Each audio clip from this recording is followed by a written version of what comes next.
Scores of sympathizers took to the streets of Zaria and Kaduna, staging a protest against the Nigerian army following the accidental bombing that resulted in the deaths of 126 civilians. Hi, welcome to What's Happening. These are the top 10 stories.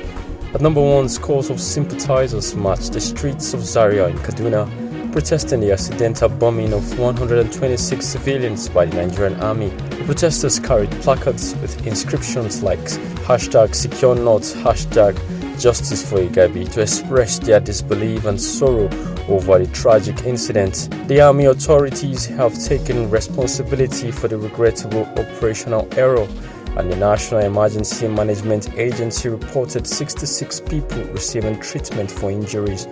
At number 2, contrary to social media claims, the Federal Capital Territory FCT has denied allegations of abandonment in the case of Miss Greatness Olurufemi, a victim of one-chance robbery. The FCT clarified that Olurufemi was attended to promptly 40 seconds after being brought into Maitama General Hospital, according to findings from a 9-member panel constituted by the FCT minister.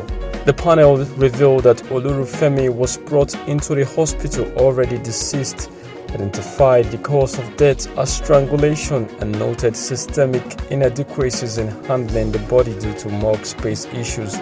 The video circulating online did not provide evidence of life, and no request for a police report was made during the incident. At number 3, a professor of social work at the University of Nigeria in Nsukka, UNN, Uzoma Okoye, has called for the establishment of adult daycare centers to provide the necessary care and attention needed by the elderly for a longer and healthier life. Delivering the university's 195th inaugural lecture, she emphasized the need to adapt to changing world realities and support aging businesses, as everyone is a shareholder in Aging PLC. Okoye urged Nigerians to challenge attitudes, stigma, and assumptions about aging, emphasizing the importance of providing care and a sense of belonging to the elderly. At number 4, the Attorney General of the Federation and Minister of Justice Lateef Fagbemi has urged sentencing judges and magistrates in Nigeria to adopt the effective use of non-custodial measures.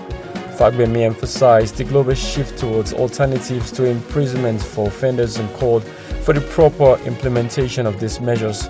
He expressed concern over the rising number of minor offenders being remanded in prisons alongside hardened criminals, potentially leading to their involvement in the life of crime. At number 5, Senator Adams Oshiomole, representing Edo North Senatorial District, has urged the public and private sectors to pay staffers the new minimum wage of 35,000 naira before Christmas. The former national chairman of the All Progressive Congress cautioned that there would be no Christmas festivities if workers were not paid the new minimum wage. Oshiomole said this at the 8th Quadrennial Delegates Conference of the Non-Academic Staff Union of Educational and Associated Institutions in Abuja. At number 6, Minister of Information and National Orientation Alhaji Mohammed Idris has formed a committee to finalize the country's value charter, representing a social contract between the nation and its citizens. The charter will serve as a blueprint and policy for a national value system defining the identity of Nigerians. The committee, chaired by Dr. Mohammed Awal Haruna, includes members such as Dr. Obiodun Adeniyi, Dr. Otive Igbozo, and Dr. Grace Awoleye. The new policy is set to be unveiled in early 2024 by President Bola Tinubu, includes the Nigerian Promise and the Citizen Codes with 7 pillars each.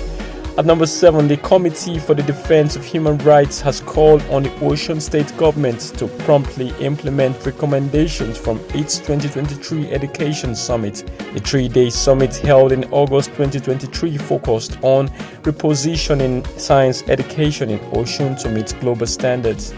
The group's executive director Emmanuel Olowu highlighted the significance of their contribution to the summit's recommendations.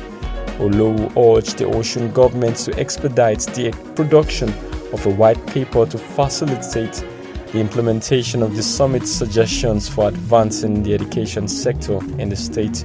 At number 8, former UK Prime Minister Boris Johnson issued an apology on Wednesday for the pain, loss and suffering caused by the COVID-19 pandemic, as he testified at a public inquiry into the government's handling of the health crisis. Johnson, who faced criticism for alleged indecisiveness, acknowledged that mistakes were made during his tenure. The public inquiry is set to scrutinize the government's response to the pandemic, including decision on lockdowns, testing, and the procurement of personal protective equipment. At number 9, Egypt's Space Agency Chief Sherif Sedki has lauded their collaboration with China in space technologies, particularly after the successful launch of a remote sensing satellite from a launch center in northwest China. In an interview with the China Global Television Network, Sedki said China's support has played a crucial role in positioning Egypt as a pioneer in space exploration in Africa. The launch marks a significant development for the entire African continent, showcasing the positive outcomes of the cooperation between Egypt and China in the space sector. At number 10, Russia launched a new wave of drone attacks on Ukraine overnight, with the Ukrainian Air Force repelling 41 out of the 48 combat drones, according to reports. The attacks focused on the southern Odessa region, and Ukraine's air defense was also active in the western city of Mentersky. Ukraine has been successful in repelling drones using air defense systems provided by Western allies, including Germany's Iris-T system. Concerns are raised about potential increased attack on Ukraine's energy infrastructure during the coming winter months. That's all for today. See you next time on What's Happening.